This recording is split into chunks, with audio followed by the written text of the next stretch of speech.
In the oldest archives of the Jedi Temple, there exists a holocron that no one is permitted to open. Its surface bears a single warning etched in a language predating the Old Republic itself. The warning reads, "Do not seek the Green Ones, do not speak their name, do not ask from whence they came." Across 25,000 years of galactic history, only 3 beings of this species have ever been documented. 3 beings who could see across all possible futures, 3 beings whose power made even the Dark Lords of the Sith tremble in fear. 3 beings who guarded a secret so dangerous that an entire civilization chose to die rather than let it be known. On Dagobah, as the ancient Jedi Master Yoda drew his final breath, he whispered words that echoed through the Force itself. "There is another." But what did he mean? Another Jedi, another hope, or another guardian of a truth so terrible that the galaxy itself has forgotten it existed? In the unknown regions, a world sleeps beneath clouds of emerald light. Empty temples stand between trees older than the Republic. Silent cities wait in forests where the Force itself takes physical form. And in the deepest vault, a hologram flickers with a message that has played for 50,000 years. A message meant for the one who would finally dare to uncover the forbidden truth. Tonight we journey into the greatest mystery the Star Wars galaxy has ever concealed. The truth about why Yoda's species is so impossibly powerful, and why that power terrifies even the Force itself. Before we begin this incredible journey into one of Star Wars' deepest secrets, I need to mention something. 62% of you watching right now haven't subscribed yet. If you're enjoying these deep dives into Star Wars lore, hitting that subscribe button genuinely helps this channel grow and allows me to keep creating these stories for you. And please drop a comment telling me where in the world you're listening from and what time it is there right now. I love knowing that we're all connected through our love of Star Wars, whether you're winding down for the night or just starting your day. Now dim those lights, get comfortable under your blanket. Maybe turn on a fan for that gentle background sound. Let's step together into a mystery that spans 100,000 years. Let's discover why the Jedi themselves feared to speak of it. The Jedi Temple on Coruscant rises 5,000 stories into the perpetual twilight of the planet city. Its spires pierce through layers of speeders and smog, reaching toward stars most citizens will never see with naked eyes. But it is not in those glittering upper halls where our story begins. It is 5 levels below the Grand Archive, in a section so restricted that even most Jedi Council members have never walked its corridors. You are a Jedi archivist named Cal Ven. For 7 years you have served the Order in this capacity, cataloging ancient texts, preserving holocrons, ensuring that the wisdom of 10,000 generations remains accessible to those who seek it. The work is quiet, meditative, precisely the kind of service you sought when you took your vows. You are not a warrior like Obi-Wan Kenobi. You are not a diplomat like Qui-Gon Jinn. You are a keeper of knowledge, a guardian of truth. The restricted section where you work today smells of dust and ozone and something else, something older than words can describe. The air itself seems heavy here, as though the weight of accumulated secrets has given it mass. Glow rods cast blue-white light across walls carved from a single piece of stone, so ancient that geological records cannot determine its age. The carvings depict figures you do not recognize, symbols that predate even the Old Republic's earliest records. Your assignment today seems routine. The Clone Wars are beginning beyond these walls, and the Council wants all holocrons catalogued before the chaos of war makes such careful work impossible. You move through the stacks with practiced efficiency, your datapad recording each item, each classification, each storage location. Then your hand touches something that makes your breath catch in your throat. The holocron is smaller than most, roughly the size of your closed fist. Its surface is not the typical blue or red or green of standard Jedi or Sith construction. Instead, it glimmers with a color you have never seen before, something between emerald and gold, pulsing softly like a heartbeat. The metal feels warm beneath your fingers, and the moment you lift it from its shelf, a sensation rushes through you. Recognition, as though this object has been waiting specifically for you. The label beneath where it rested is written in high galactic script, but someone has tried to burn it away. You can barely make out the words. Species origin redacted. Clearance level Grand Master. Only authorized access denied. Your mentor, Jocasta Nu, Chief Librarian of the Jedi Archives, appears at the end of the aisle. Her eyes lock onto the holocron in your hands, and her face, normally serene and composed, goes pale as death itself. "Put that back," she says, and her voice carries an edge you have never heard before. "Put it back immediately." But you have already felt it. The holocron has already recognized you, and deep in your mind, you hear a whisper that is not a sound but a knowing. You were meant to find this. The truth has been waiting for someone brave enough to seek it. The question is, are you that someone? You wait until the third hour past midnight, when even the most dedicated archivists have retired to their quarters. The temple breathes differently at this hour, its vast corridors settling into a silence so profound you can hear your own heartbeat echoing in your ears. 7PO, your assigned historian droid, moves beside you with deliberate quietness, his servos barely whispering as you both return to the restricted section. The holocron sits exactly where you left it, pulsing with that strange ethereal light. You reach out through the Force, letting your consciousness brush against its surface, and what happens next defies every principle of holocron encryption you have ever studied. The device opens for you, not gradually, not with the typical security protocols and authentication sequences, but immediately, as though it has been waiting centuries for precisely your touch. The data that floods your datapad makes your hands tremble. 3 names appear across a timeline spanning 25,000 years of galactic history.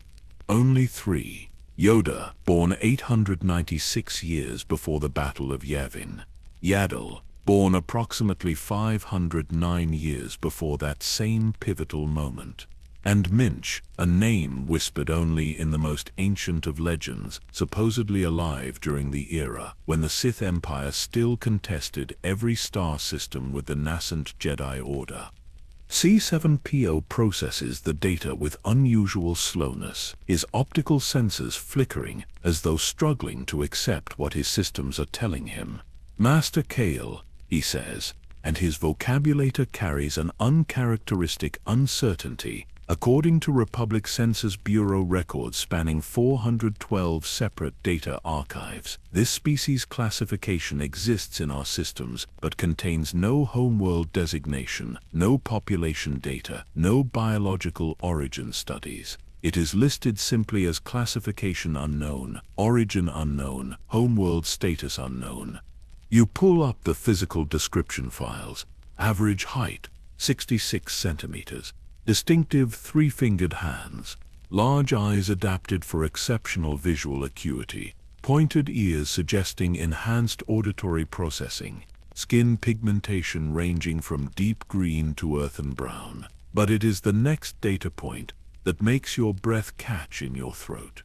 Average lifespan documented at 900 years, making them the longest-lived species in all recorded galactic history. And every single documented member, all 3 across all of time, confirmed Force-sensitive at levels that place them in the top 0.01% of all beings ever tested. You cross-reference this against the Jedi Archive's genetic diversity studies. The galaxy contains millions of sentient species. Hundreds of thousands demonstrate some degree of Force sensitivity. But no other species in existence shows 100% Force aptitude across its entire population. Not the Kel Dor of Dorin. Not the Nautilans of Glee Anselm. Not even the Syrians with their binary brains reach universal force connection. C7PO accesses the temple's historical mission logs, searching for any mention of how these beings arrived in Jedi custody or training. The droid's findings deepen the mystery rather than resolve it. Yoda appears in training records at age 40, already substantially educated in force technique. His master listed as Nakata del Gormo, a Hycellarian Jedi who supposedly discovered the young Yoda on a world whose name has been deliberately corrupted in every single database. You lean back, trying to process the implications. Yaddle's records prove equally opaque. She joined the Jedi Council approximately 100 years before the current era, but her training history prior to that moment exists only as redacted fragments. Official records state she departed the Council in the year 26 before the Battle of Yavin, for reasons classified under Grand Master Seal.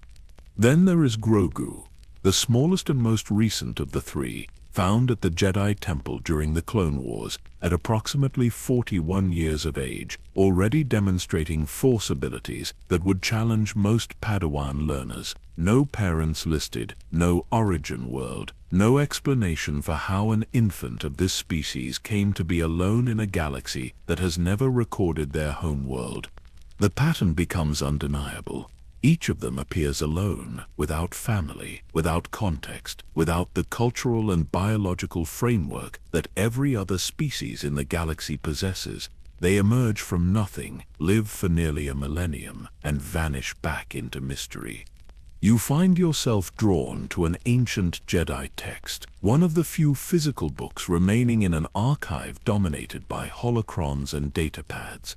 The pages are actual parchment, created from materials that carbon dating suggests are over 10,000 years old.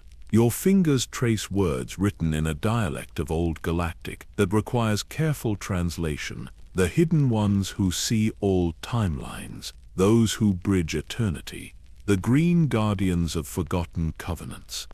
Chi-7PO attempts to calculate the statistical probability of 3 force-sensitive beings from the same species appearing randomly across 25 millennia, with no recorded homeworld, no documented population, and no genetic relatives. His processors work for a full 2 minutes before providing an answer.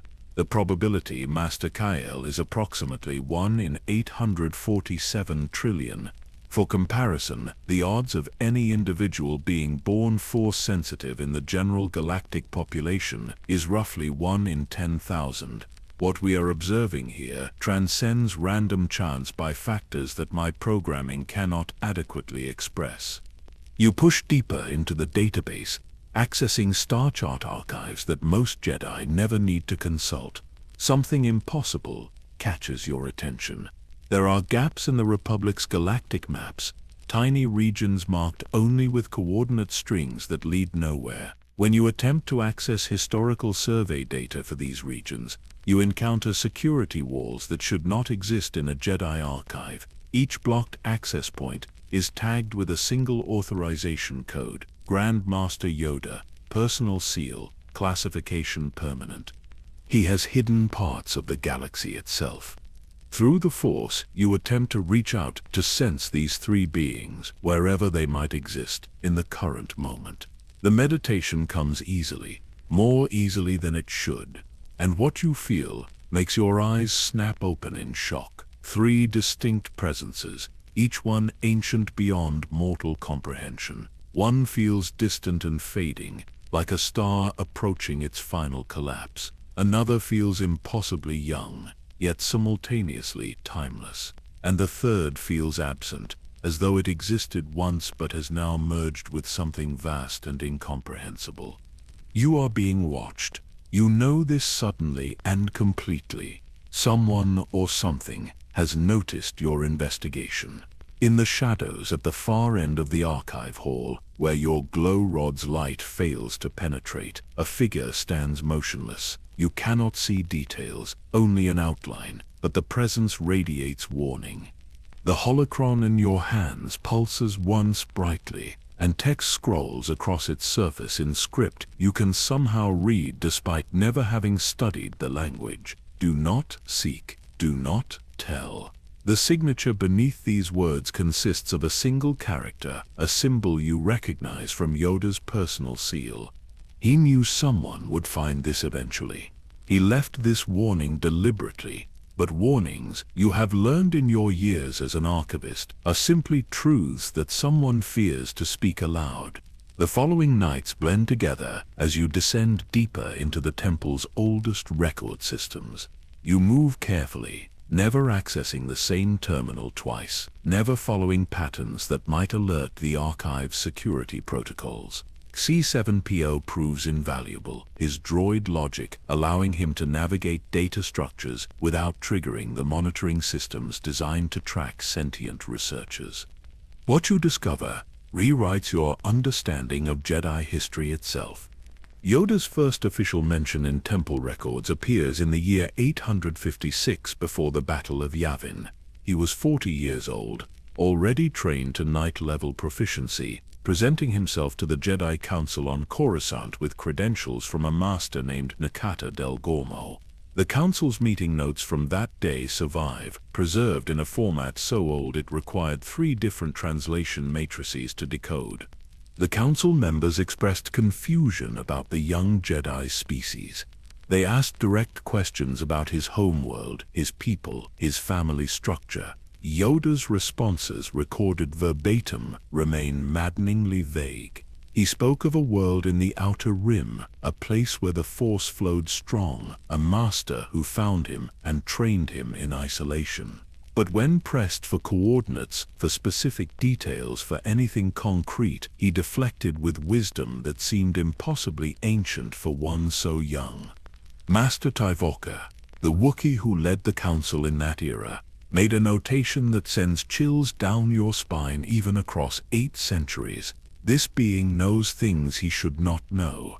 He speaks of events from the 100-year darkness as though he witnessed them personally, yet he claims to be only 40 years of age. I sense no deception in him, only a profound sadness, as though he carries memories that do not belong to his lifetime. You dig deeper into the archives of Nakata del Gormo, desperate to find some thread that might unravel this mystery. The Hysalrian Jedi Master exists in records, but barely. He supposedly lived on an unnamed swamp world in the Outer Rim, training only a handful of students across his lifetime. But here, the data becomes strange. Nakata del Gormo's death is recorded 3 different times in 3 different centuries, as though scribes could not agree on when this being actually lived and died. C7PO suggests a possibility that makes terrible sense. Perhaps the droid offers the Master's identity was fabricated. Perhaps young Yoda needed a cover story, a plausible explanation for abilities that actually came from somewhere else entirely. The Sith archives tell a different story, one that contradicts the official Jedi timeline in ways you cannot ignore. These holocrons, captured during various conflicts and kept in the deepest restricted vaults, contain references to encounters with small green beings that predate Yoda's supposed birth by thousands of years. A holocron belonging to Darth Revan, a Sith Lord who lived during the New Sith Wars approximately 2,000 years before the current era, describes a battle on the world of Almas. The text is fragmented, damaged by time and dark side corruption, but certain passages remain clear. We cornered the Jedi strike team in the temple ruins. Victory seemed certain. Then one of them appeared, no taller than a child, with skin like forest moss and eyes that reflected starlight. It spoke a single word in a language I did not recognize, and half my warriors simply stopped fighting. They stood motionless, trapped in visions of futures where their every choice led to death. We retreated. Even Lord Revan himself refused to engage the creature directly. The description matches Yoda's species perfectly, yet this encounter occurred over a millennium before Yoda supposedly presented himself to the Jedi Council. You find another reference in records from the Great Hyperspace War, an era 5,000 years in the past, when the Sith Empire first made contact with the Republic. A Republic military report describes a Jedi advisor attached to the fleet, noted only as Master Mare. The physical description again matches exactly, and the report's author makes an observation that echoes across the millennia. Master Men demonstrated tactical prescience that borders on impossible. He predicted enemy movements 3 engagements in advance, guided our ships through hyperspace routes that our navigators insisted did not exist, and spoke of the Sith's strategies as though he had attended their war councils personally. Could this have been Minch, the third and most ancient name in your holocron's data? The timeline would place this being's activity at approximately the same era, and the single-letter initial matches the fragmentary legends you have found scattered through the oldest texts. C7PO compiles a comprehensive analysis, his processors working through the night to correlate every possible reference. Master Cadiel, the droid, says, his voice carrying something almost like concern. If we accept these sources as credible, members of this species have been appearing throughout galactic history for at least 5,000 documented years, possibly much longer. Yet at no point in that span do we find records of more than 1 or 2 existing simultaneously. They appear alone, serve as Jedi for centuries, then vanish from records. The pattern suggests intentional coordination, as though their presence in the galaxy is being carefully controlled. But controlled by whom? Controlled for what purpose? You access the Jedi Council's sealed proceedings, using archival privileges that technically extend to historical research but were never meant to breach active security classifications. What you find makes your heart pound against your ribs. Directive 19 Yol, issued by Grand Master Yoda himself 700 years ago. The text is brief, almost curt. All research into species origin and population demographics relating to Council member Yoda's biological classification is hereby prohibited. Existing data will be archived under Grand Master Seal. Future inquiries will be redirected. This directive carries permanent classification and may only be overridden by unanimous council vote or express order from the Supreme Chancellor of the Republic. Yoda himself made it illegal to study his own species. He personally ensured that no Jedi researcher could investigate where he came from, who his people are, or why he alone represents them in the Order. The question transforms from simple curiosity into something darker. This is not privacy. This is not mere modesty or cultural tradition. This is systematic erasure, a deliberate campaign to remove an entire species from galactic awareness. You locate personnel records for every archivist who served the Order over the past 8 centuries.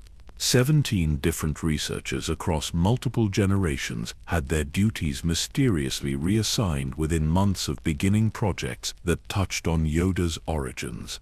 All 17 were transferred to remote temple outposts, frontier worlds, places where they would have limited access to the central archives.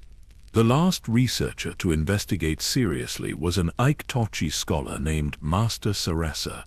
Her final report, filed 300 years ago, consists of a single sentence. I have been instructed to cease this line of inquiry for reasons relating to galactic security. I comply, though I fear we are forgetting something we were meant to remember. Your datapad chimes softly. 7PO has found something else, something that makes the already complex mystery deepen into territory that borders on the impossible. The droid projects a holographic star chart, one compiled from the oldest navigational databases in the Republic archives. Across the map, tiny regions are marked with unusual designations: Sector 0, Area Null, Region Undefined. When C7PO attempts to access survey data for these spaces, every single query returns the same response: data classified under Grand Master authority, personal seal of Yoda. He has not just hidden information about his species, He has hidden entire sectors of space itself, removed them from charts, made them inaccessible to even the most sophisticated navigation systems. One of those hidden regions appears in Yoda's earliest mission logs, the records from his first decades as a Jedi Knight. The coordinates are there, buried in centuries-old flight data, pointing to a location deep in what modern maps label simply as the unknown regions. C7PO cross-references the stellar cartography, calculating the jump route that would be required to reach this space. "It is possible, Master Kale," the droid says quietly. "Difficult, certainly. We would need to travel beyond the Outer Rim, into territories where no Republic vessel has ventured in recorded history, but the route exists. And if we follow it, we might find what Grand Master Yoda has spent 900 years trying to hide. Through the Force, you feel that presence again, the Watcher in the shadows. But this time, the sensation is different, not threatening, not warning. Instead, you sense something that might be approval, as though whatever watches has decided you are worthy of the knowledge you seek. The holocron pulses in your quarters, its strange golden-green light casting shadows that seem to move with purpose. You have crossed a threshold. There is no returning to ignorance now. The only path remaining leads forward, into mysteries that the galaxy itself has chosen to forget. To understand the mystery, you must first understand the individuals at its center. Over the following weeks, you compile everything the archives contain about Yoda, Yaddle, and Grogu. What emerges is not merely a profile of three powerful Force users, it is a portrait of beings who transcend the normal boundaries of what the Force should allow. Yoda stands as the most documented, though even his records contain vast unexplained gaps. Born approximately 896 years before the Battle of Yavin, he achieved the rank of Jedi Master by his 100th year, an accomplishment that typically requires twice that span for even the most gifted students. By the age of 200, he had already begun training other Jedi, his students including some of the Order's most legendary figures. His ascension to Grand Master came sometime around 400 years before your current era, making him the longest-serving leader in Jedi history. His combat abilities alone defy reasonable explanation. Despite standing barely taller than a human child, Yoda mastered Form 4 lightsaber technique, the acrobatic style called a taru that demands physical capabilities that should diminish with age. Yet recordings from the Battle of Geonosis show him at over 800 years old, moving faster than the human eye can track. His blade work so precise that he deflected every single blaster bolt fired at him, while simultaneously directing clone troopers through battlefield tactics. You access classified reports from the final years of the Clone Wars, incidents that few Jedi ever learned about. On Kashyyyk, Yoda sensed an attack by Separatist forces 3 full days before their ships entered the system. On Ragosa, he negotiated with Toydarian King Katunko, while simultaneously maintaining force barriers against seismic charges being dropped by enemy vessels. The sheer mental bandwidth required to perform both tasks simultaneously should be biologically impossible. But it is his force abilities beyond combat that truly set him apart. Ancient texts describe an incident during the Stark Hyperspace War, roughly 44 years before the current Clone Wars. Yoda mediated a conflict between rival factions by projecting a Force vision into the minds of every being in a room containing 300 individuals simultaneously.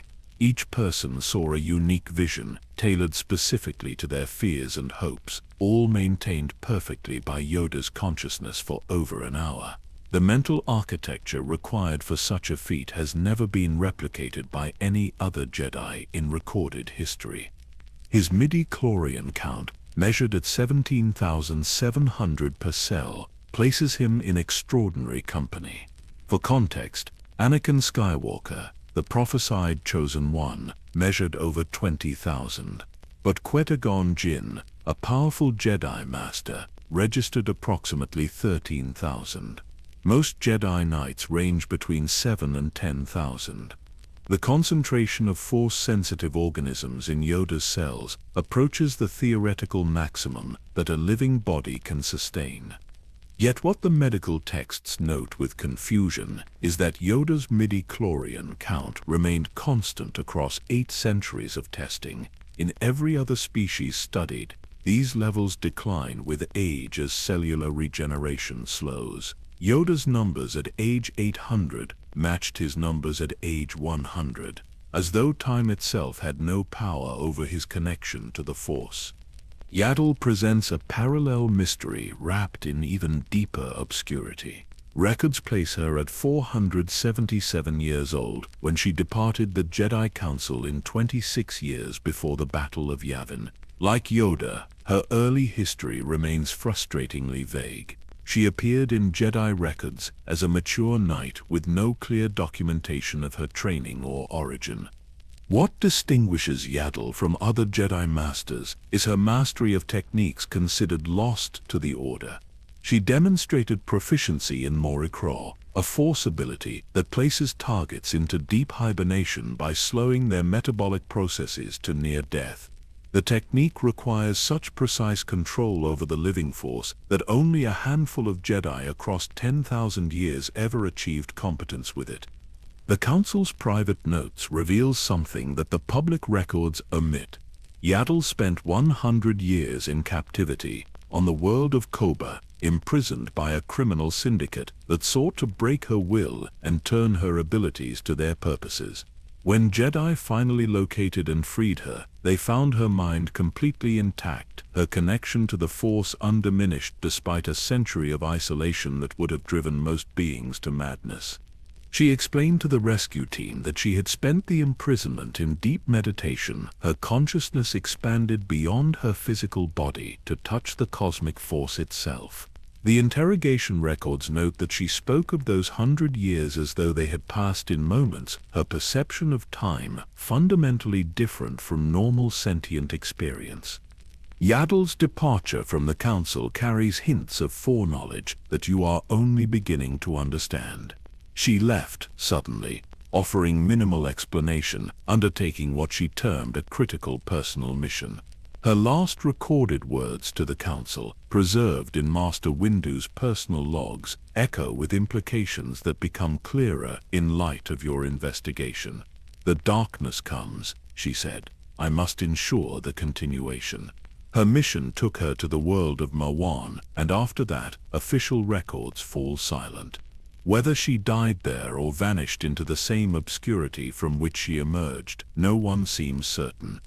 Then there is Grogu, the youngest and in many ways the most remarkable of the three. Found at the Jedi Temple on Coruscant during the Clone Wars, he was approximately 41 years old, but possessed the cognitive and physical development of a human toddler. This alone suggests a growth pattern unlike any known species. If 40 years represents infancy, then full maturity might not arrive until age 300 or 400. What makes Grogu extraordinary is not his age but his untrained ability. With no documented instruction, no master guiding his development, he demonstrated Force powers that Padawan learners study for years to achieve. On the desert world of Avala 7, he lifted a charging mudhorn, a creature massing over 4 tons, suspending it in midair for several seconds. The telekinetic strength required for such a feat typically demands a decade of focused training. He showed capacity for Force healing, one of the rarest and most difficult abilities in the entire Jedi repertoire. Without understanding what he was doing or how to control it, he closed mortal wounds, restored dying tissue, pulled beings back from the edge of death. Masters spend lifetimes studying the living force's interaction with biological systems. Grogu performed it instinctively, as naturally as breathing. Perhaps most troubling, witnesses report instances of Force lightning emanating from the child during moments of distress. This ability is traditionally associated with the dark side, with Sith Lords who have spent years corrupting their connection to the Force. Yet Grogu shows no signs of dark side influence. The lightning appears as simply another tool in his arsenal, neither light nor dark, simply force energy manipulated in a way that should require knowledge he has never been taught. You compile physiological data from the limited medical examinations conducted on all three individuals. The similarities extend beyond superficial appearance.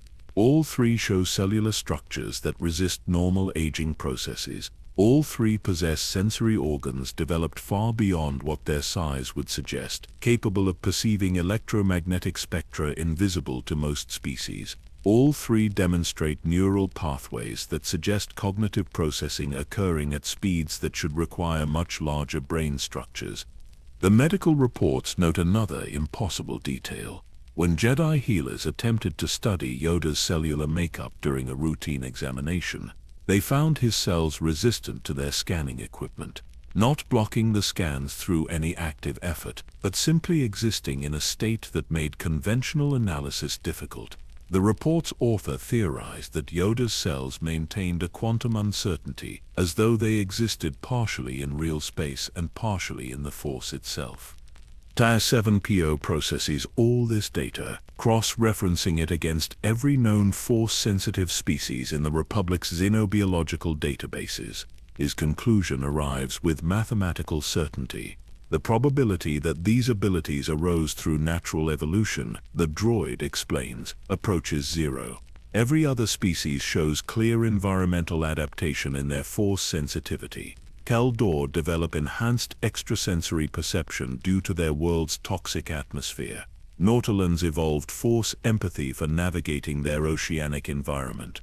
But this species shows no adaptive pattern. Their abilities seem designed rather than evolved, as though someone or something created them specifically to excel at channeling the Force.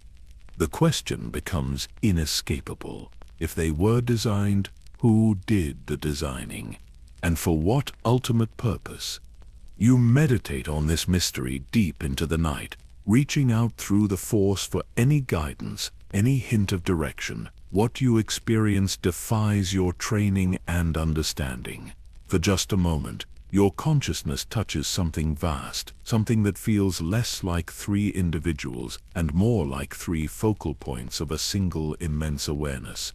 They are connected. These three beings separated by time and space, connected in a way that transcends the typical Jedi bond between master and apprentice. And in that moment of connection, you feel them looking back at you, aware of your investigation, aware of your questions, not angry, not frightened, but infinitely sad, as though they have carried a burden for so long that they have forgotten what it feels like to exist without its weight. The vision fades, leaving you alone in your quarters with more questions than answers. But now you know with absolute certainty, these three beings are not simply members of a rare species, they are something else entirely. Guardians, perhaps, watchers, servants of a purpose that the galaxy has forgotten, but that continues to shape events across millennia. And you, for reasons you cannot yet understand, have been chosen to learn their secret. The breakthrough comes not from what the archives contain, but from what they deliberately omit. You spend 3 weeks mapping data structures, tracking the flow of information through centuries of Jedi record-keeping.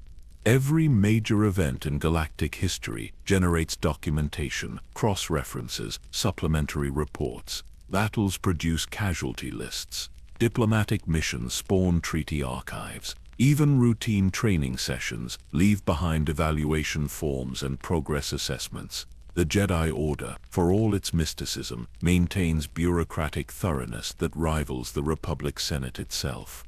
But when you search for research projects related to Yoda's species, you find something stranger than missing files. You find perfect absences, gaps so cleanly excised that they leave shadows in the data architecture itself.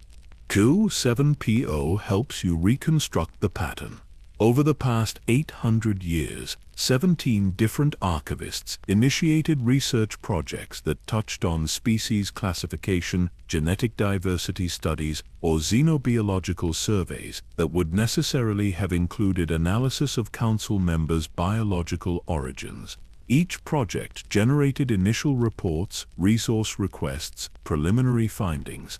Then, within an average of 4.3 months, each project vanished from active databases. The archivists themselves were reassigned, not dismissed, not reprimanded, simply transferred to positions elsewhere in the order. Remote temples on frontier worlds, meditation retreats on isolated moons, teaching posts at satellite training facilities, light years from Coruscant, places where access to the central archives became functionally impossible. You locate personnel records for each of these 17 individuals. 5 are deceased, their lives completed in service to the Order.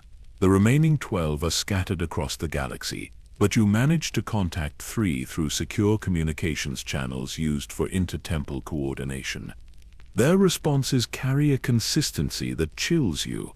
Master Valandro, a Twi'lek scholar now stationed on Dantooine, replies with careful words. "I remember beginning that research," she transmits. "I remember being excited about the xenobiological implications. Then one day Master Yoda himself came to my workspace. He did not order me to stop. He simply asked if I had considered a teaching position he had available. The way he asked made it clear this was not really a question. I transferred within the week. When I tried to access my research files after arriving on Dantooine, they no longer existed in any archive I could reach." Master Korun Tel, a human researcher stationed at the temple on Tython, offers similar testimony. "I spent 6 months compiling genetic data from all council members for a diversity study, standard academic work, nothing unusual. Then my access credentials began failing. Systems I had used for years suddenly required clearances I did not possess. My requests for technical support went unanswered. Eventually my supervisor suggested I might find more fulfilling work in the agricultural corps. The message was clear enough." The third contact. Master Ceresa's former apprentice, now an elderly Jedi living in retirement on Naboo, provides the most direct account.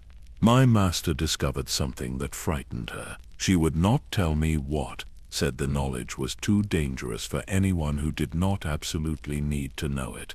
But she made me promise something before she accepted her reassignment. She said if anyone ever came asking the right questions, I should tell them this. The species does not hide because it is weak. It hides because if its true nature were known, every power in the galaxy would hunt them to extinction or enslavement." You access the Jedi High Council's sealed proceedings, the records of their private deliberations that exist separate from official minutes. The security on these files is formidable, but your archivist credentials grant you historical research privileges that the original architects of the security system apparently never imagined being used this way. Directive 19 Yor appears in the proceedings from 700 years ago, proposed by Yoda himself with unanimous support from the council of that era. The language is bureaucratic, designed to obscure its true purpose behind administrative terminology. But the intent becomes clear when you read between the formal phrasing. All research into the biological origins, population demographics, and homeworld location of any species currently represented by sitting council members is hereby restricted to Grand Master clearance. Existing data will be consolidated under seal. Future research proposals will require council approval before commencement. Yoda wrote this directive to protect his own species, but he wrote it broadly enough to avoid drawing attention specifically to himself. Buried in the implementation notes, you find a detail that makes the scope of the cover-up clear. Within 6 months of the directive's passage, 347 data files were transferred to Grand Master sealed archives, 347 separate pieces of information deemed too sensitive for general Jedi access. You cannot open those sealed files, not with your clearance level, not with any credentials available to anyone below council rank. But you can see their catalog entries, the brief descriptions that allow archivists to organize sealed materials even when they cannot access the content itself. The species origin documentation. Ancient Temple Survey, Genetic Analysis Report, Homeworld Reconnaissance Mission, Population Census Data, Medical Examination Results, Force Sensitivity Inheritance Patterns, Cultural Practices Documentation, Language Structure Analysis, Historical First Contact Records, Interspecies Comparison Studies. The list continues for pages, each entry representing knowledge that was deliberately locked away from every Jedi who might have asked the questions you are now asking. One entry catches your attention more than the others. Yaddle's personal logs, final entry, dated 26 years before the Battle of Yavin. The summary line reads simply, "Mission to ensure continuation, coordinates and context restricted." You remember her last words to the Council. "The darkness comes. I must ensure the continuation." She knew something catastrophic was approaching. She left the safety of Coruscant, left her position of influence and power, to accomplish something she would not even explain to her fellow council members. C-7PO breaks into your thoughts with a discovery that shifts your investigation into new territory. Master Kyle, the droid, says, his voice carrying an unusual urgency, "I have located fragments of navigation data in the Temple's oldest astrogation computers, equipment scheduled for decommissioning but not yet wiped. The data includes jump coordinates from missions dating back over 800 years. The droid projects a holographic star chart, and you watch as he highlights a route that begins at Coruscant and extends outward through the Outer Rim territories, past the edge of mapped space, and terminates at a coordinate set that matches none of the known systems in any Republic database. This route appears in Master Yoda's mission logs from his first century of service. He traveled this path approximately 40 times over a span of 70 years. Then the visits abruptly stopped, and the route was deleted from active navigation systems. But the computer that stored the route was an old Republic military surplus unit, and its backup systems preserve data in redundant memory cores that standard deletion protocols do not reach. You have found a thread that leads back to the source, a path that Yoda traveled repeatedly during his younger years, perhaps returning to something he could not fully leave behind. A place he visited 4 decades times before deciding that even those infrequent journeys posed too great a risk. The coordinates point to a region the current star charts label simply as Sector 0, unknown regions, unexplored. But someone explored it once. Someone traveled there and back with such regularity that it left traces even centuries of security precautions could not fully erase. That night, you barely sleep. Your dreams fill with images of empty star systems, of worlds wrapped in mists that conceal more than geography, of 3 small figures standing before something vast and terrible and beautiful. When you wake, you know that simple research will no longer suffice. The answers you seek cannot be found in archives or holocrons or second-hand accounts. You will have to follow the path yourself. You will have to travel to the place that Yoda spent 900 years hiding from the galaxy. Before you can follow Yoda's hidden path to its source, you need context that even the Jedi archives cannot provide.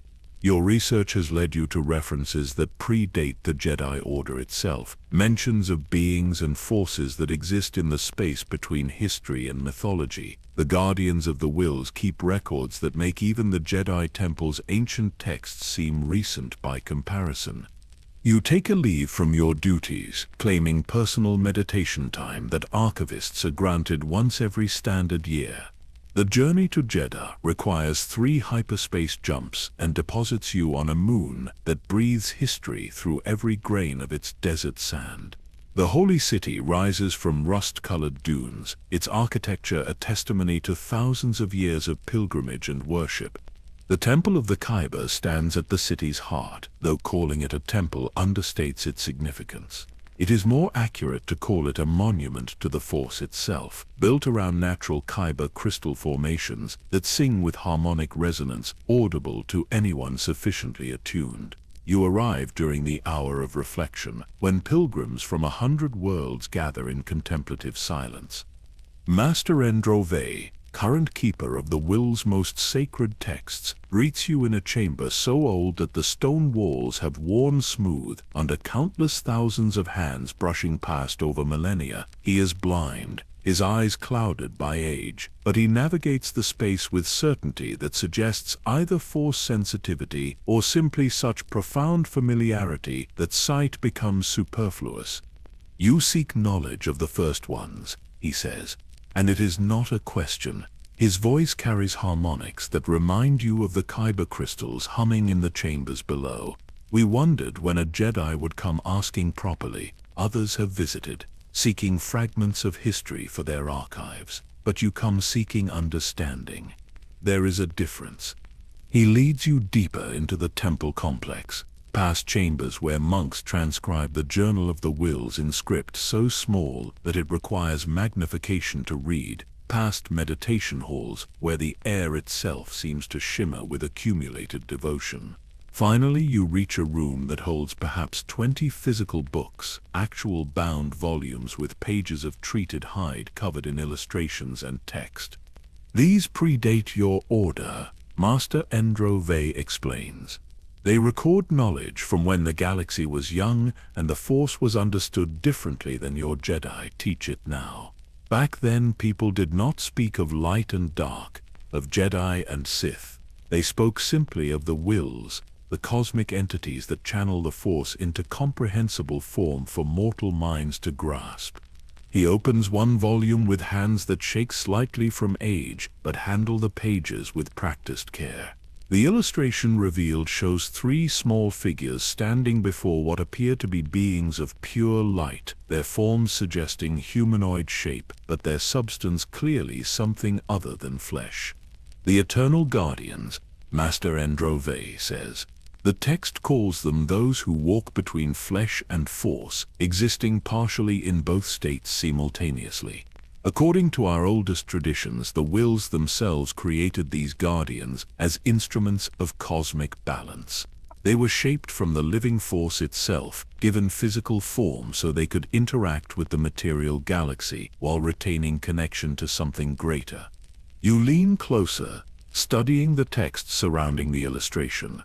The language is proto-basic, archaic enough that you can only parse approximately half the words, but C7PO interfaces with your datapad to provide translation.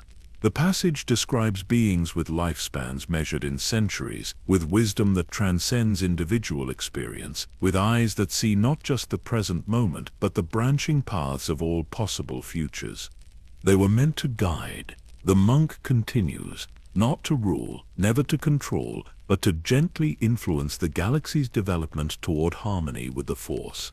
The wills, you understand, do not intervene directly in mortal affairs. They are too vast, too fundamental. They are to reality what the ocean is to the fish swimming within it.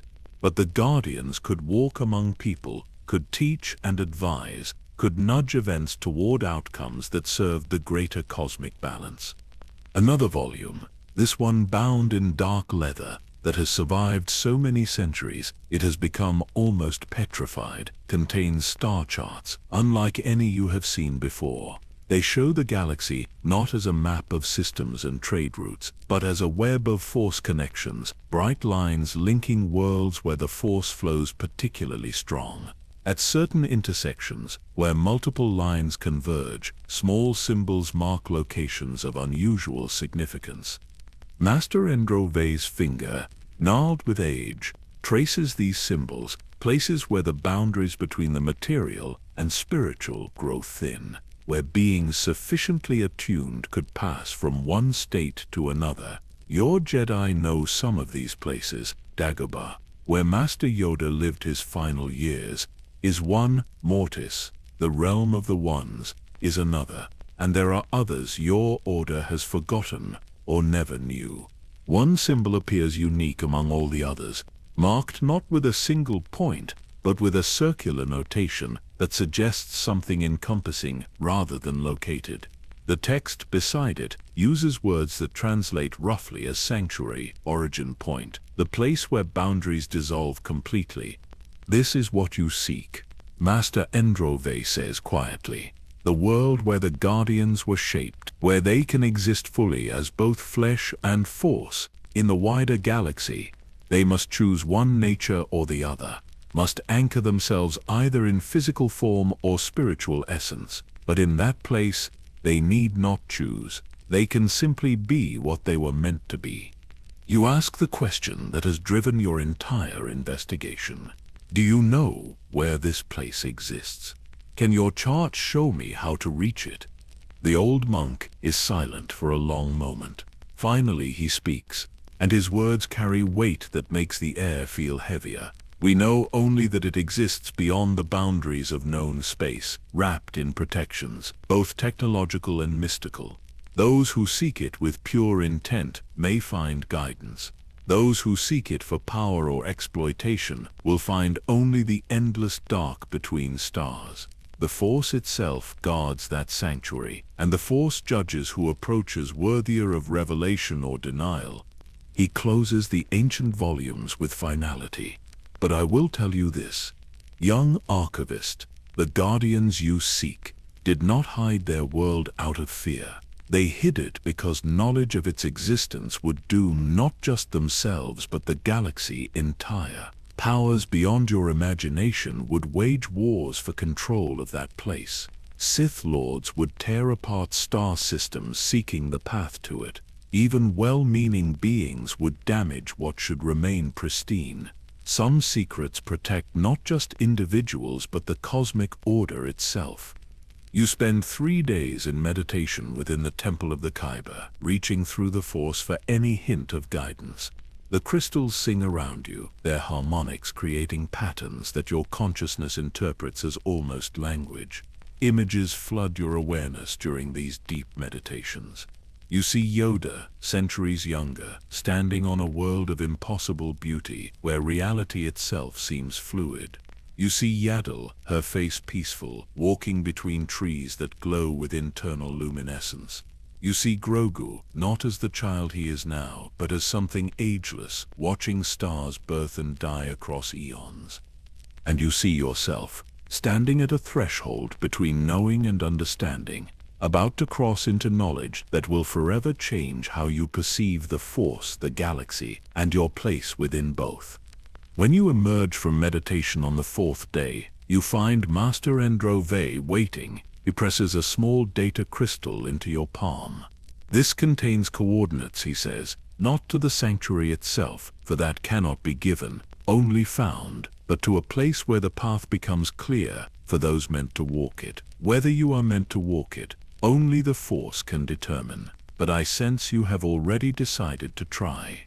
You return to your ship with more questions than when you arrived, but also with something you did not possess before: direction, purpose, and the growing certainty that your investigation has become something larger than academic curiosity. You are being guided, perhaps by the Force itself, perhaps by something else, toward a revelation that will explain not just the mystery of one species, but something fundamental about how the Force operates in the galaxy.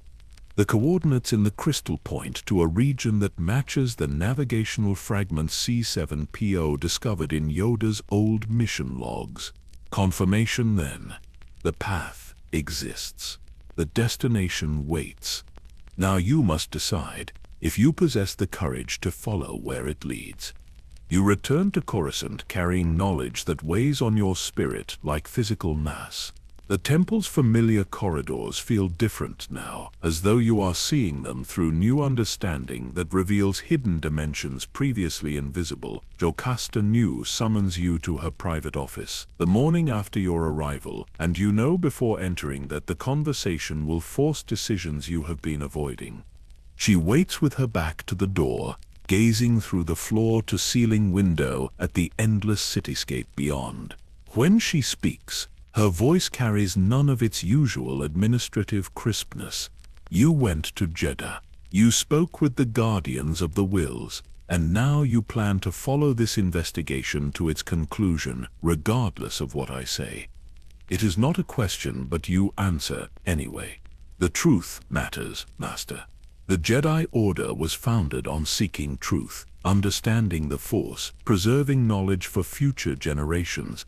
How can I stop now? She turns to face you, and for the first time since you have known her, you see something in her expression that might be fear, because some truths, once known, cannot be unknown. Because the galaxy contains secrets that protect themselves, and wise beings learn to recognize when they stand before doors that should remain closed. But I see you will not be deterred. So instead I will tell you what the Council knows, what we have kept sealed for reasons you may soon understand. Jocasta Nu unseals a datapad with her personal authorization, and the information it contains makes your breath catch. 300 years ago, a Jedi historian named Darius Jet attempted exactly what you are now attempting. He traced the same clues, asked the same questions, and eventually located navigational data pointing to Yoda's hidden sanctuary world. Against all advice, he traveled there. His last transmission came from the edge of the unknown regions, his voice filled with wonder and terror both. He said he was approaching a world that should not exist, a place where his instruments failed and the Force itself seemed to be guiding his ship. Then silence. He never returned. The Council debated whether to send a rescue mission. Master Yoda himself spoke against it. He said that Darius Jet had found what he sought, and that what he found had given him a choice. Stay and understand, or return and forget. The historian must have chosen to stay, Yoda said, and we must respect that choice and learn from it. No further missions were authorized. The coordinates Darius Jet followed were deleted from every system where they appeared. But that is not the only reason for secrecy. Jocasta Nu continues. There exists in our most restricted archives a collection of Sith holocrons captured over millennia of conflict. We keep them not to study the dark side, but to understand our enemies, and those holocrons contain references that should terrify anyone who comprehends their implications. She projects images from the datapad, and you recognize immediately the distinctive angular design of Sith construction. This belonged to Darth Plagueis the Wise, the Mukkan Sith Lord who served as Darth Sidious's master. He was obsessed with immortality, with transcending death through manipulation of midi-chlorians. His research led him down many dark paths, but none consumed him quite like his investigation into what he called the prime species. The text that appears on screen makes your hands clench involuntarily. Plagueis writes in detailed clinical language about his theories. He believed that somewhere in the galaxy existed a species that represented the ultimate achievement of Force evolution. A people who had transcended the normal limitations of biological life, who existed in permanent balance with the Force itself. He theorized that their genetic material, properly studied and replicated, could grant immortality and unlimited power to those who possessed it. His notes indicate he spent decades searching for this prime species. He investigated legends, tracked rumors, analyzed every Force-sensitive bloodline in known space, and he came frighteningly close to success.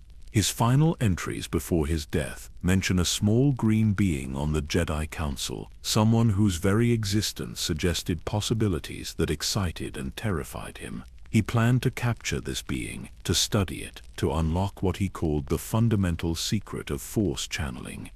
Then Darth Sidious killed him, Jocasta Nu says quietly.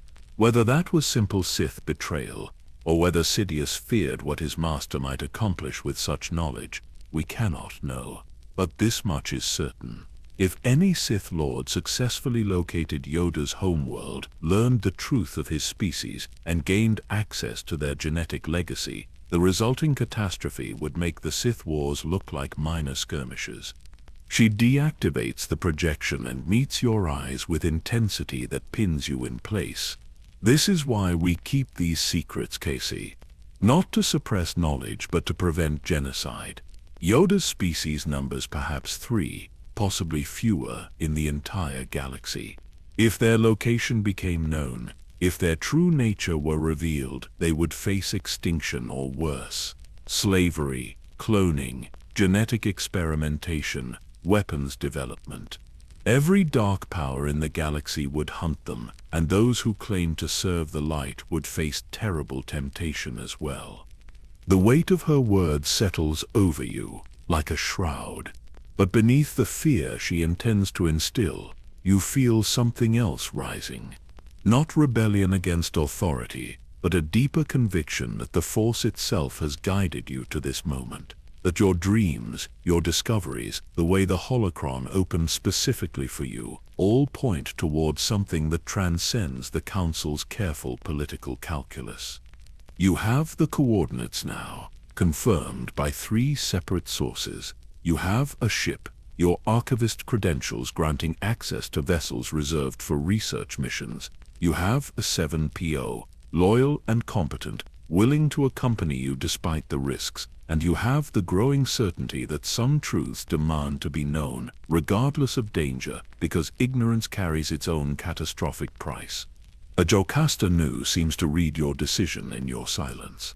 If you do this, she says slowly, you do it without council sanction, without official support.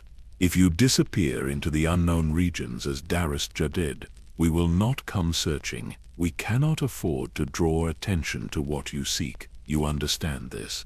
You understand. And yet you also understand that you cannot turn back. Now, the mystery has taken root too deeply in your consciousness. The truth calls to you through the Force itself, and to deny that call would be to deny the very principles that led you to become a Jedi in the first place. You leave Jocasta Nu's office knowing you have crossed a line from which there is no return. Tonight you will prepare your ship. Tomorrow you will file a mission plan claiming research into wild space stellar cartography. And the day after, you will leave Coruscant behind and follow a path that 3 beings have walked before you, each one bearing secrets that shaped galactic history in ways no one fully comprehends. The danger is real. The risks are profound. But so is the truth that waits at the end of Yoda's hidden road. And you will be the one to finally, after 900 years of concealment, bring that truth into the light. The departure happens in the quiet hours before dawn, when even Coruscant's endless traffic thins to manageable levels. Your ship, a modified consular-class light cruiser assigned to archival expeditions, lifts from the temple hangar with minimal ceremony. 7PO occupies the co-pilot seat, running final system checks while you plot the first hyperspace jump that will take you beyond the outer rim. The coordinates require a journey in stages. No direct route exists to the region you seek, partly because hyperlanes do not extend that far into unexplored space, partly because the destination itself seems to resist straightforward navigation. You will jump to Bakura first, then to Scylla in Chiss space, then beyond into territories where Republic star charts offer only approximations and warnings about gravitational anomalies. The first 2 jumps proceed without incident. Bakura's stations greet you with standard protocols, asking routine questions about your destination and cargo. You provide the cover story about stellar cartography research, and they wave you through with disinterest. Casilla proves more challenging. The Chiss Ascendancy maintains strict border controls, their military patrols questioning why a Jedi vessel requests passage through their territory into what they bluntly call the wasteland regions. You explain that the Jedi Order seeks to expand knowledge of the unknown regions, that understanding stellar geography serves peaceful purposes. The Chiss officer who interviews you, a woman with the characteristic red eyes and blue skin of her people, regards you with skepticism that borders on amusement. The unknown regions are unknown for good reason, she says. Ships that venture too far often do not return. We wish you clarity in your search, Jedi, though we suspect you seek something other than stars. Her insight unnerves you, but she grants passage regardless. Perhaps the Chiss, who pride themselves on understanding what others overlook, recognize a fellow seeker of hidden truths. Beyond Scylla, the galaxy begins to thin. Stars grow sparse. the comforting density of the galactic disk giving way to the lonely reaches where solar systems exist, isolated by vast gulfs of empty space. Your instruments struggle to maintain calibration as gravitational constants shift in unpredictable ways. Twice you nearly collide with rogue planets, massive worlds ejected from their native systems, eons ago now wandering the dark between stars. Here's 7PO plots the final jump using the coordinates from 3 sources, the fragments from Yoda's mission logs, the crystal from Master Endrove, and calculations reverse-engineered from deleted navigation databases. The 3 sources agree within 0.03% variance, remarkable considering their different origins. Either this place exists exactly where all evidence suggests, or you are about to jump into empty space based on an elaborate fiction. The hyperspace transition feels wrong from the moment you engage the motivator. Instead of the typical smooth acceleration into higher dimensional space, the ship seems to resist, as though pushing through some invisible membrane. The tunnel of blue-white light that normally surrounds vessels in hyperspace flickers, showing glimpses of something beyond that your eyes cannot quite focus on. Shapes that might be stars but move in ways stars should not, colors that have no names in any language you know. Core 7PO's vocal processors emit sounds of distress. Master Cassel, my sensors report impossible readings. We appear to be in hyperspace and normal space simultaneously. Gravitational forces suggest we occupy 7 different locations at once.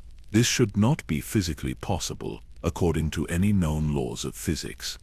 You feel it through the force before your instruments detect it. A presence vast beyond comprehension, not hostile, but impossibly ancient, examining your vessel with curiosity that feels almost tangible. You reach out with your consciousness, trying to communicate peaceful intent, and something responds, not with words or even concepts, but with a question that bypasses language entirely and manifests directly in your awareness. Why do you seek? The answer comes from someplace deeper than conscious thought. Because truth matters. Because understanding serves the force. Because 3 beings have carried a burden alone for too long, and someone else should at least know their story. The presence withdraws, and abruptly the resistance vanishes. Your ship surges forward through hyperspace with sudden ease. And when you emerge seconds later, the view through your cockpit stops your breath entirely. A nebula fills the forward viewport, but calling it a nebula inadequately describes what you see. Clouds of gas and dust do form the structure's outer layers, but they pulse with luminescence that has nothing to do with reflected starlight. The colors shift through spectrums that should not exist, emerald green flowing into golden amber flowing into shades your visual cortex struggles to process. The entire formation, easily 10 light-years across, breathes, contracts and expands with rhythmic regularity, like something alive. Within the nebula's heart, partially obscured by those impossible clouds, you detect a solar system. A yellow dwarf star orbited by 6 planets, the third of which falls within the habitable zone for carbon-based life. Your sensors, struggling to pierce the nebular interference, register that third planet as approximately 12,000 kilometers in diameter, with gravity 0.9 standard, atmosphere, oxygen-nitrogen mix, surface temperature averaging 22 degrees Celsius. But the readings make no sense. The planet's mass suggests it should possess much stronger gravity. Its electromagnetic signature fluctuates in patterns that imply active technology on a massive scale, yet you detect no artificial satellites, no orbital structures, no signs of spacefaring civilization. And strangest of all, the force itself radiates from that world with intensity that overwhelms your senses even from this distance. You attempt to contact the surface via standard communication channels. No response. You try emergency frequencies, Jedi identification codes, even simple mathematical sequences meant to establish contact with unknown intelligences. Silence. 7PO performs long-range scans, and what his instruments reveal contradicts itself from moment to moment. Initial readings suggest cities covering vast portions of the surface. Secondary scans show only pristine wilderness. Thermal imaging detects power generation equivalent to a core world metropolis. Follow-up scans show no artificial heat signatures whatsoever. The planet exists in a state of quantum uncertainty, as though it cannot decide whether to be inhabited or pristine, ancient or newborn, real or imagined.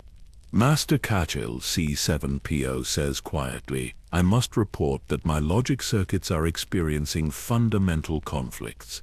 The data I am receiving should not be possible. Either my sensors have failed catastrophically, or we have encountered something that transcends conventional physics." You know which explanation is correct. This place, this sanctuary hidden beyond the galaxy's edge, exists partially outside normal reality. It occupies space where the force and matter interweave so completely that the distinction between them breaks down. Here, consciousness and physical law negotiate rather than one determining the other. You begin the descent toward the third planet, and as your ship enters the nebula proper, the sensation intensifies. Your instruments fail entirely, screens showing only static or impossible readings. But you do not need instruments now.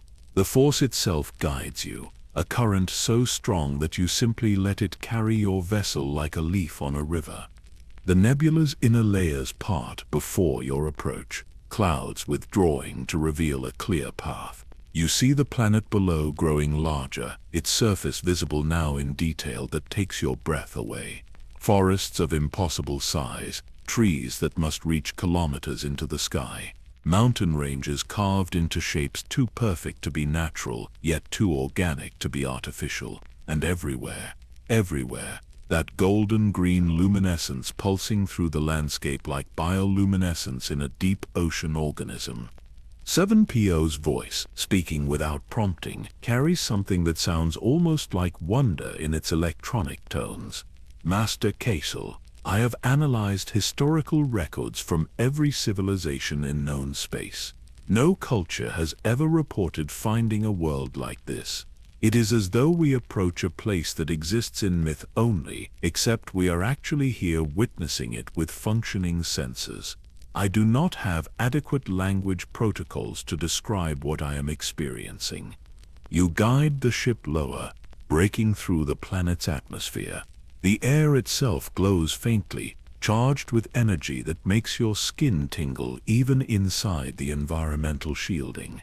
Your descent path takes you over one of those immense forests, and you realize the trees are not merely large, but fundamentally different from any vegetation you have studied. They do not simply grow toward light. They grow toward the force, their branches reaching in directions that follow lines of energy rather than physical logic. A clearing appears ahead, perfectly circular, clearly prepared for landing. Though you see no markings or guidance systems, you set the ship down with a gentleness born of reverence, feeling somehow that this place deserves soft footsteps and quiet voices. The moment your landing struts touch the surface, you feel it, recognition, welcome, and beneath those, a profound sadness that has soaked into the soil itself over unimaginable spans of time. This world grieves. It remembers when it was full and vibrant and alive with purpose. Now it waits, tending itself, maintaining what remains, until the day when perhaps its children might return. You unseal the airlock, and C7PO's sensors confirm the atmosphere is not merely breathable, but ideal for human physiology. You step onto the surface of a world that has no name in any language, a world 3 beings have kept secret for 900 years, a world that holds the answer to every question you have asked. The ground beneath your feet hums with power. The air tastes like lightning and growing things. And somewhere in the distance, barely audible, you hear something that might be music or might be the planet itself singing welcome to the first visitor it has received in longer than civilizations endure.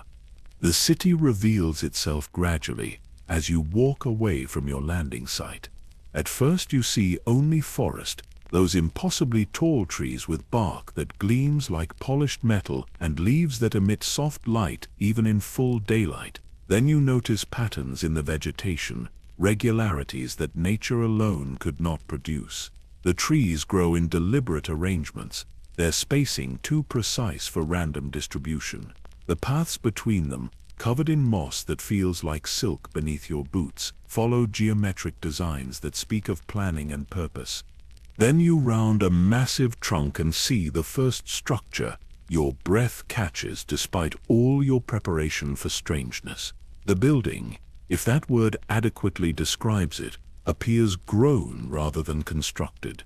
Walls of crystalline material rise from the ground in flowing organic curves, as though someone convinced stone itself to behave like water frozen mid-splash. Windows, or perhaps openings that serve the same function, puncture the walls at intervals that create patterns of shadow and light, suggesting artistic intention.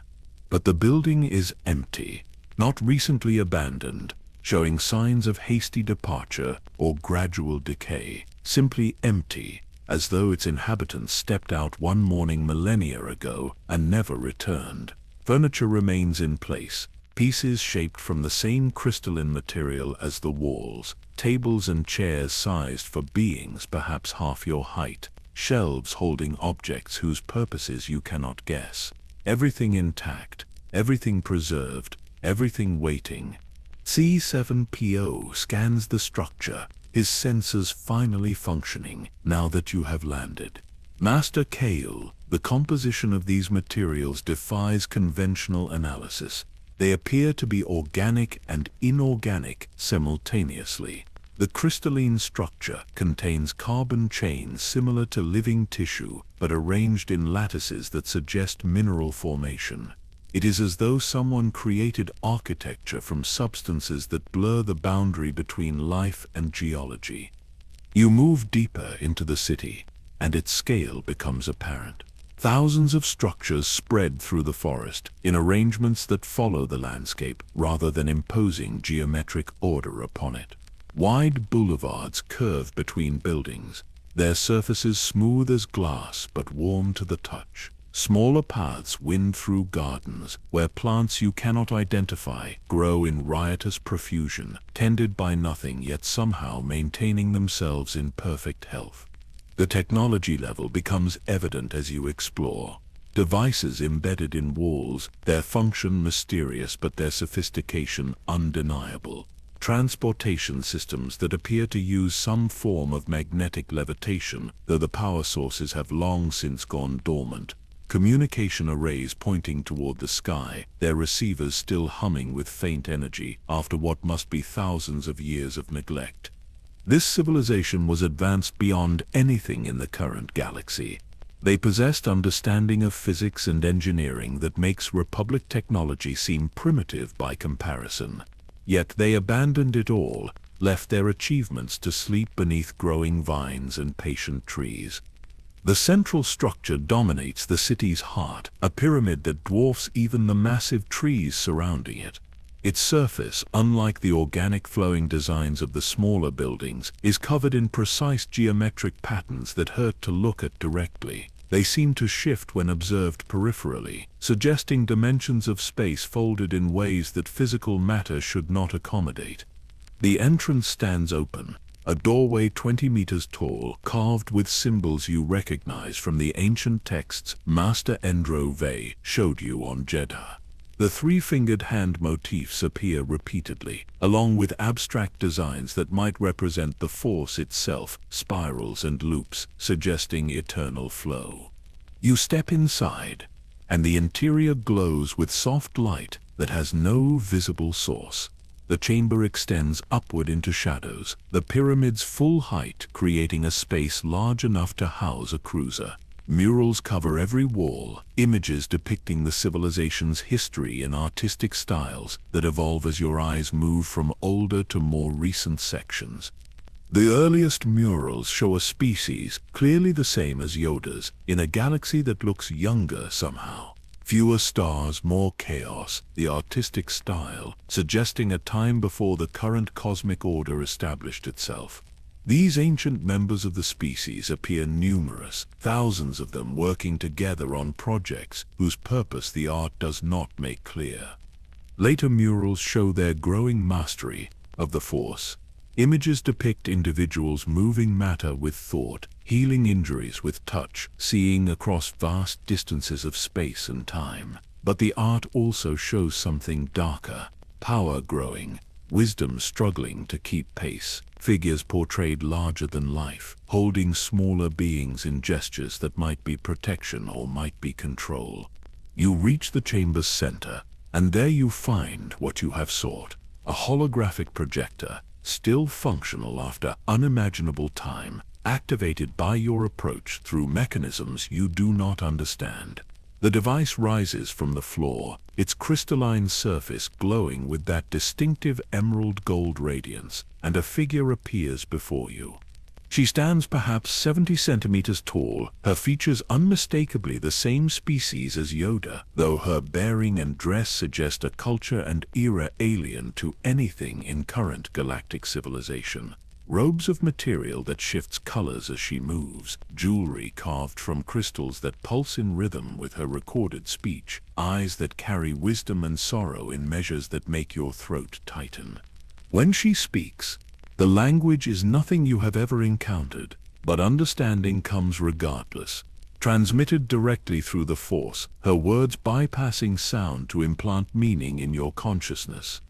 I speak to you across a span of time that may be 50,000 years or more, she begins, and her voice carries harmonics that resonate in your chest.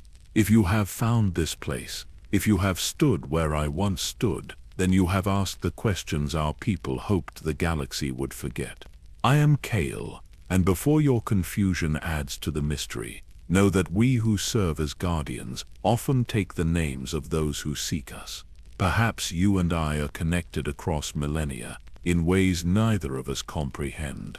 The hologram gestures, and the projector expands its display. Images fill the chamber showing the civilization at its height, cities like the one you walk through now, but vibrant with life. Millions of these small beings, their society advanced beyond current galactic standards in every measure that matters. Art, science, philosophy, force mastery, all developed to levels that subsequent civilizations have not matched. We were the first, she continues, the first species in this galaxy to achieve full consciousness while maintaining complete connection to the Force. Others before us developed intelligence or developed force sensitivity, but never both together, never in complete harmony. We were unique, and that uniqueness granted us power that transcended anything evolution alone should have produced. The images show their expansion across multiple worlds, terraforming planets to suit their needs, uplifting other species they encountered, spreading Force knowledge wherever they traveled. They became teachers, guides, guardians of younger civilizations struggling toward their own enlightenment. For 10,000 years they served this role, and the galaxy flourished under their gentle stewardship. But power corrupts, she says, and the images darken. Even the most enlightened beings face temptation when they possess the ability to reshape reality according to their will. Factions developed among my people. Some believed we should guide more actively, should make decisions for species too young to choose wisely. Others believed we should rule openly, benevolent dictators preventing the chaos and suffering that freedom inevitably produces. And a few, a terrible few, believed we should transcend morality entirely, becoming forces of nature beyond concepts of good and evil. The civil war that followed nearly destroyed the galaxy itself.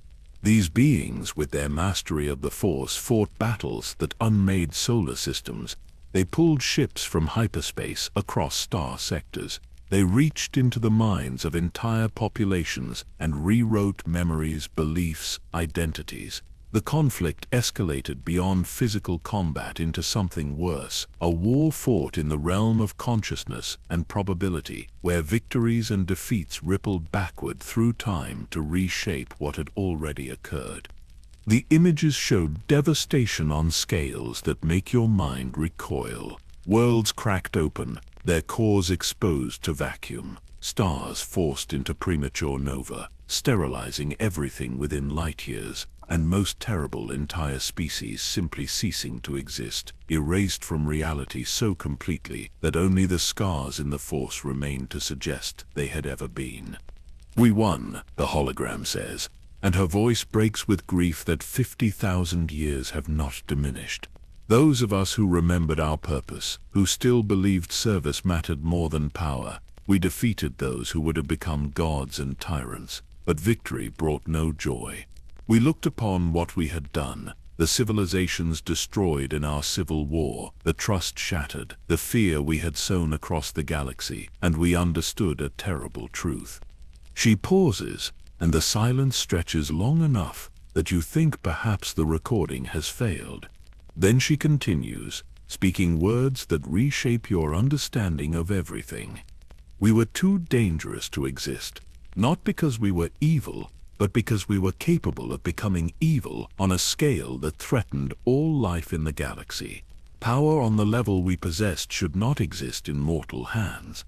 The temptation proves too great, the corruption too inevitable. Given enough time, even the most enlightened civilization falls into tyranny when it possesses the ability to enforce its will without resistance." The images shift to show gatherings, debates, decisions made with agonizing slowness as an entire species confronted its own obsolescence. They chose extinction, voluntary, deliberate, final.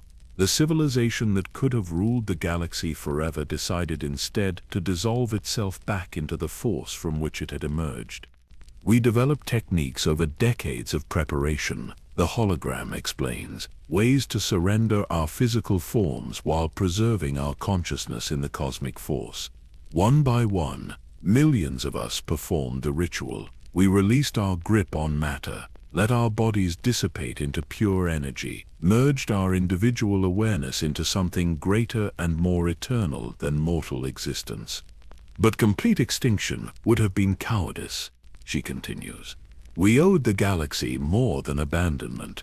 We had lifted other species toward enlightenment, taught them to touch the force, set them on paths of development that required continued guidance. So we made an arrangement with the force itself, or perhaps with the wills who embody the force's conscious aspect. We would leave guardians behind, a few of our kind, never more than 3 at once, who would remain physical to watch over younger species and guide them gently away from the mistakes we made." The images show the ritual that created these guardians. Individuals chosen not for power but for wisdom, not for strength but for compassion, accepting a burden that would last centuries. They would live for nearly a millennium each, watching civilizations rise and fall, never revealing their true nature, never using their full power except in the most desperate circumstances. "When one guardian dies, another is born," she says. "The force itself manages this cycle, ensuring continuity without overwhelming the galaxy with our presence. We limit our numbers because more would risk repeating the mistakes of our ancestors. 3 is enough to guide without controlling, to watch without dominating, to serve without ruling." Your mind reels trying to process the implications. Yoda, Yaddle, Minch, Grogu, all guardians born from a covenant made 50,000 years ago between an extinct civilization and the Force itself. They carry genetic memories of their species' knowledge and history. They possess power that could shatter worlds, and they choose generation after generation to live small, quiet lives, teaching and serving, rather than commanding and controlling. The hologram flickers, and her image seems to look directly at you despite the recording's age. If you have come this far, Seeker, then you understand now why we hide, why Yoda spent 900 years deflecting questions about his origins. Why the Jedi Council protects our secret even from most of its own members. It is not shame that makes us conceal ourselves. It is responsibility. The galaxy must never know what we could do, because that knowledge would doom both us and everyone else. Wars would be fought to control us, to weaponize our genetic legacy, to recreate the power that nearly destroyed all life 50 millennia ago. She bows, a gesture of respect across the gulf of ages. Guard this knowledge carefully. Share it only if you must, and only with those who will understand that some truths protect by remaining hidden. The Guardians will continue their duty, whether you speak or stay silent. They serve not for recognition, but because service itself matters. That is the lesson our species learned too late. That is the legacy we leave to those who come after. The hologram fades, and you stand alone in the vast chamber surrounded by murals that document a civilization's rise, fall, and ultimate act of self-sacrifice. 7PO remains silent beside you, his processors no doubt struggling to catalog and comprehend the revelation you have both witnessed. You walk to the nearest wall and place your palm against the cool crystal surface. Through the force you sense them, the millions who dissolve themselves into eternal consciousness. They are not gone, not truly. They exist now as part of the cosmic force, their awareness diffused across the galaxy, touching every force-sensitive being that has lived since their sacrifice. Every Jedi who ever trained, every Force user who ever reached toward the light, carries an echo of their gift. The Force sensitivity that appears in species across the galaxy, that random spark of connection that manifests in individuals whose ancestors never knew the Force existed, that is their legacy. They seeded the galaxy with potential, then stepped back to let others develop it freely. And Yoda, Yaddle, Grogu, the lonely three who remain to watch and guide, they carry the full weight of that ancient choice. They remember what their people were and what they chose to become. They know the power they could wield and choose daily not to wield it. They serve in silence, protecting not just the galaxy but the memory of a civilization that loved the galaxy enough to disappear for its sake. You spend 3 days on the sanctuary world, and each day reveals new layers of truth that reshape your understanding of galactic history. 7PO catalogs the technology, analyzes the architecture, records everything for archives you may never be able to share. But your own investigation takes a different path. You meditate in the central temple, reaching through the Force to touch the consciousness that permeates this place, and what you learn makes you weep for reasons you cannot fully articulate. The Jedi Order itself was not an accident.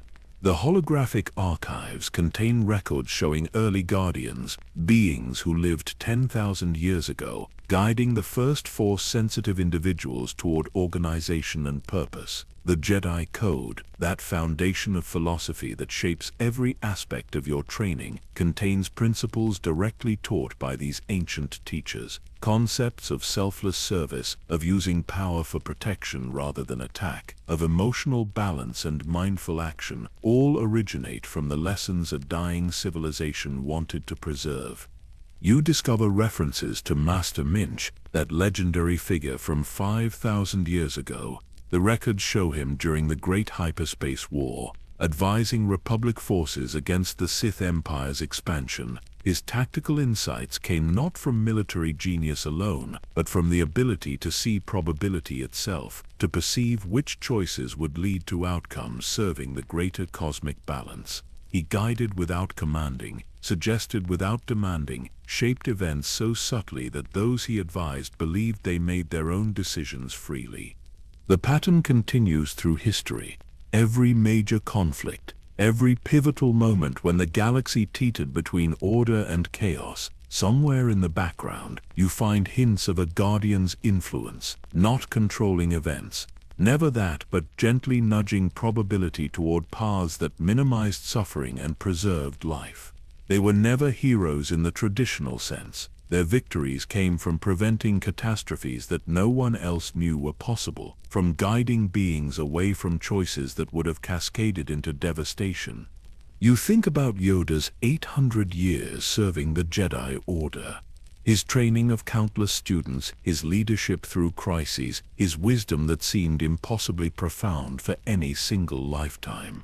Now you understand, he was not drawing solely on his own experience. He carried genetic memories of a civilization's accumulated knowledge. When he spoke of the Force, he spoke from understanding developed across 50,000 years of study. When he sensed danger, he perceived threats that operated on levels beyond normal prescience. His seeming failure to prevent the Clone Wars and the rise of the Empire takes on new meaning. You realize he could have stopped it all. He possessed the power to reach into Palpatine's mind and unmake the Sith Lord's consciousness, to reshape the Republic Senate's collective will, to prevent Order 66 before it could be executed. But doing so would have made him exactly what his people feared becoming. A tyrant, benevolent perhaps, but a tyrant nonetheless, imposing his will on the galaxy regardless of its right to self-determination. So he let events unfold, intervening only minimally, allowing beings to make their own terrible choices and face the consequences.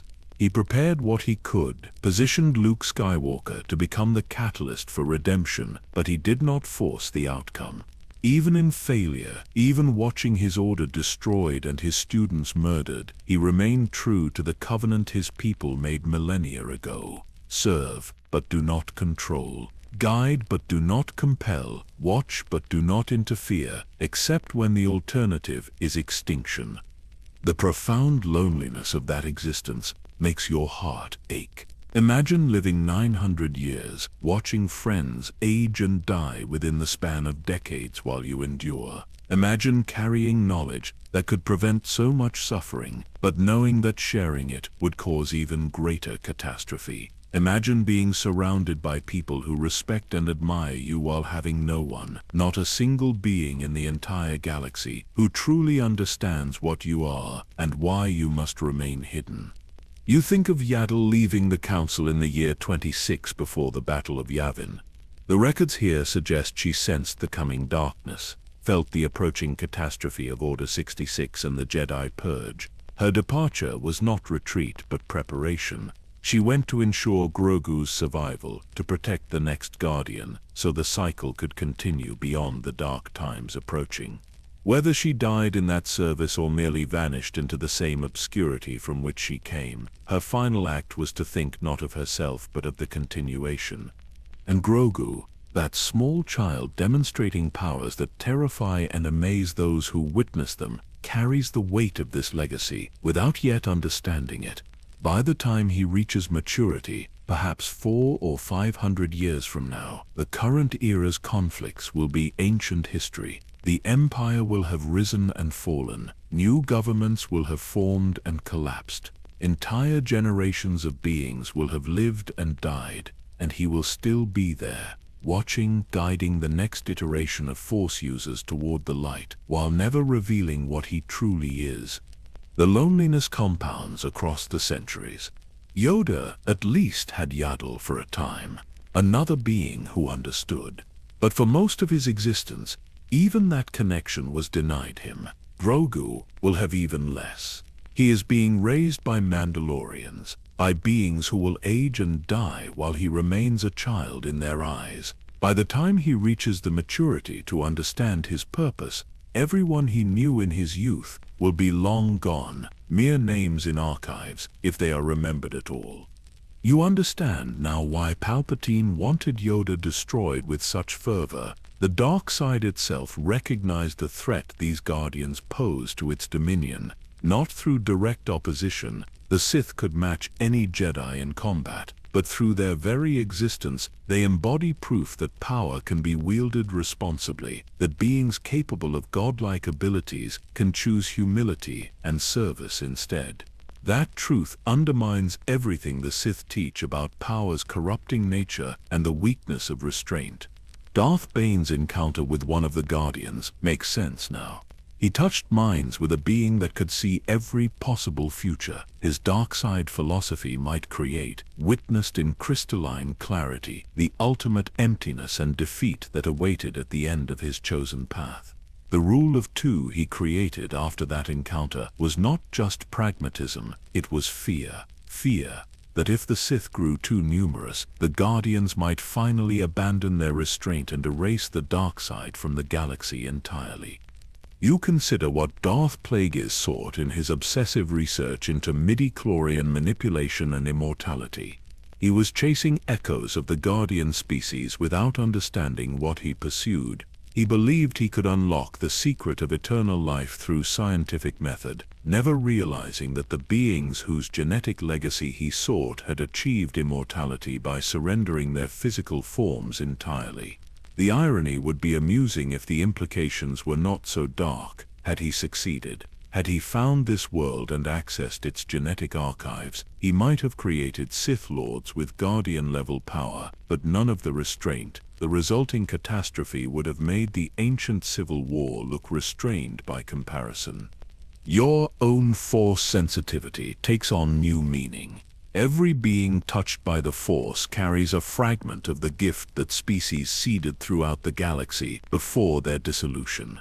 You are connected to them, as is every Jedi, every Force-sensitive individual across all of space and time. Their sacrifice made your abilities possible. Their choice to dissolve rather than dominate gave the galaxy freedom to develop naturally while still possessing the tools to touch something greater than material existence.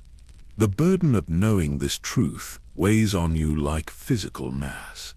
You understand why the Jedi Council keeps these secrets, why Jocasta Nu warned you against pursuing this knowledge. Some truths are too dangerous for general awareness. If the galaxy knew that three beings with the power to reshape reality itself walk among them, if species learned they could potentially recreate that power through genetic engineering, if the Sith understood the full implications of what the Guardians represent, the resulting conflicts would tear civilization apart.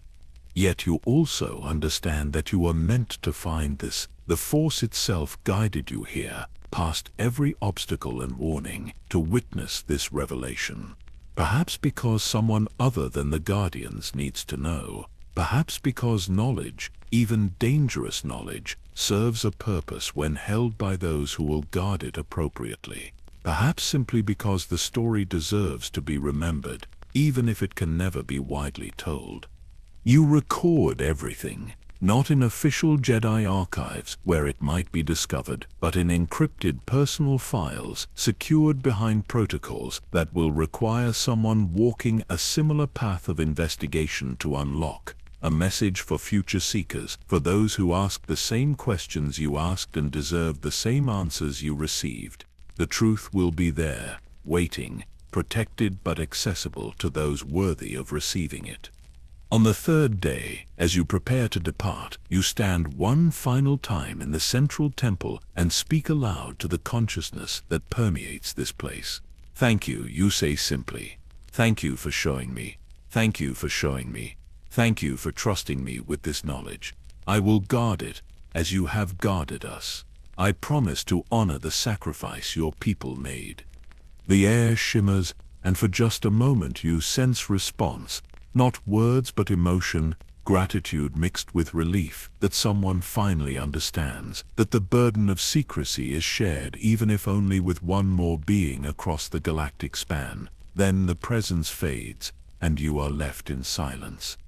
The return journey passes in a blur of hyperspace jumps and navigation calculations. Pars 7PO processes his data, organizing the technological discoveries for eventual study, if circumstances ever permit their revelation. You meditate on what you have learned, integrating it into your understanding of the Force and your place within its flow. When you finally dock at the Jedi Temple on Coruscant, Jocasta Nu meets you at the hangar. She says nothing, merely looks at you with eyes that suggest she knows exactly where you went and what you discovered. Her expression contains no anger, no judgment, only a question: can you carry this weight? Can you live with knowing what you know and never speaking of it except to those who absolutely require the knowledge? You meet her gaze and nod once. You can, you will. Because that is what the truth demands. Some knowledge protects by remaining hidden, and wisdom lies in recognizing which truths belong in shadow and which belong in light. She places a hand on your shoulder briefly, a gesture of acknowledgement and perhaps respect, then turns and walks away.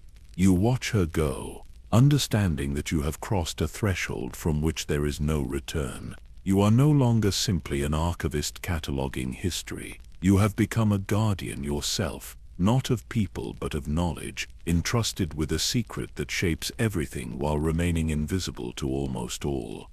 Above Coruscant, among the millions of beings who crowd the planet city, three small figures exist in obscurity. Yoda in the temple, training younglings with patience born of centuries. Yaddle vanished to parts unknown, protecting the future with choices only she comprehends. And Grogu somewhere in the wider galaxy, growing slowly toward the destiny that awaits him centuries hence. They carry their burden in silence. Now you carry a portion of that burden with them, and somehow knowing what they endure makes their choice more beautiful rather than tragic. They could be gods. They choose instead to be teachers. That choice, renewed daily across hundreds of years, defines heroism in its purest form. The months that follow your return transform you in ways that only hindsight reveals clearly. You continue your work in the Jedi archives, cataloging holocrons and preserving ancient texts, but the routine tasks now carry different meaning. Every document you handle might contain traces of Guardian influence, subtle guidance woven into the fabric of Jedi history so skillfully that those who wrote the words never realized they were being gently steered toward wisdom. You see Yoda occasionally in the temple corridors, training a class of younglings or consulting with council members about the clone wars that now consume the galaxy's attention. Each time you observe him, knowing what you know, the depth of his sacrifice becomes more apparent.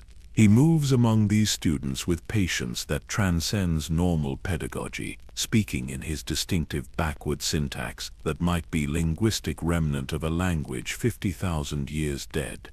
The younglings laugh at his odd speech patterns, never suspecting that the small green master who teaches them lightsaber forms and Force meditation carries memories of civilizations that rose and fell before their species discovered fire. He does not correct their innocent amusement. Perhaps he even encourages it, preferring to be seen as slightly ridiculous rather than profoundly dangerous. You watch him lift a training remote with casual gesture, demonstrating telekinesis to students who struggle to move pebbles. Such simple power, restrained to teaching purposes, when you know he could reach across star systems and touch minds light years distant. The restraint itself becomes the lesson, though only you fully comprehend what is being demonstrated. One afternoon, you encounter him in a quiet corner of the temple gardens where ancient trees grow in soil transported from 1,000 different worlds. He sits on a bench carved from bryoke wood, eyes closed in meditation, so still that birds land on his shoulders without fear.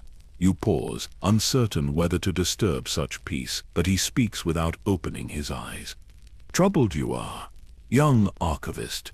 Questions you have, answers you seek.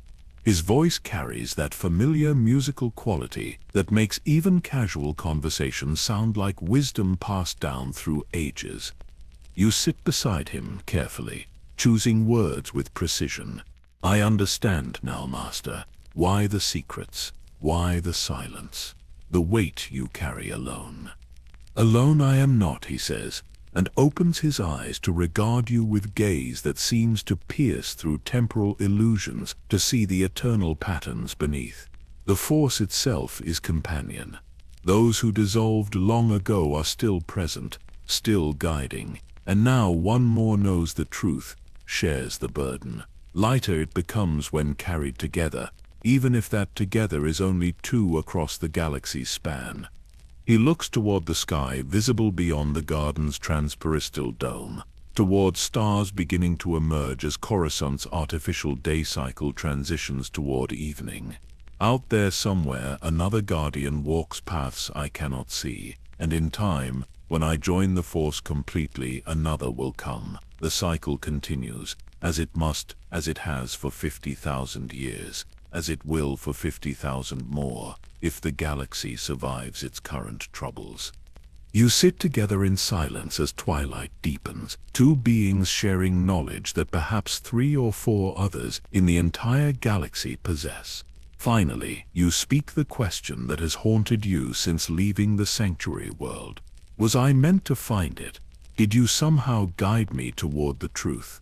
Yoda's ears twitch, in what might be amusement. Guide you I did not. Prevent you I could not. The Force itself decides who shall know and who shall remain in blessed ignorance. Meant to find it you were, yes, but by the Force, not by me. Trust it I do, even when its choices seem strange to my limited understanding. He rises from the bench with movements that belie his centuries, and for just a moment you see him as he truly is.